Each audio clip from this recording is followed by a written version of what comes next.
بسم اللہ الرحمن الرحیم۔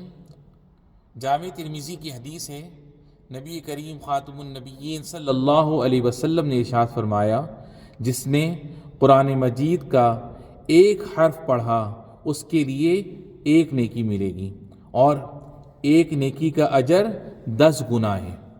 میں یہ نہیں کہتا کہ الف لام میم ایک حرف ہے، بلکہ الف ایک حرف ہے، لام ایک حرف اور میم ایک حرف ہے، یعنی صرف الف لام میم پڑھنے سے 30 نیکیاں حاصل ہو جاتی ہیں۔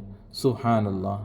میرے بزرگوں اور دوستوں، میرے بھائیوں اور بہنوں، کتنے خوش نصیب ہیں اللہ کے وہ نیک بندے اور بندیاں جو دن اور رات قرآن مجید فرقان حمید کی تلاوت کا شرف حاصل کرتے ہیں، اور کتنا اجر و ثواب انہیں ملتا ہے۔ رب العالمین ہمیں بھی ان نیک لوگوں میں شامل فرمائے، اور ہمیں بھی دن و رات قرآن مجید فرقان حمید کی تلاوت کا شرف نصیب فرمائے۔ وآخر دعوانا ان الحمد للہ رب العالمین۔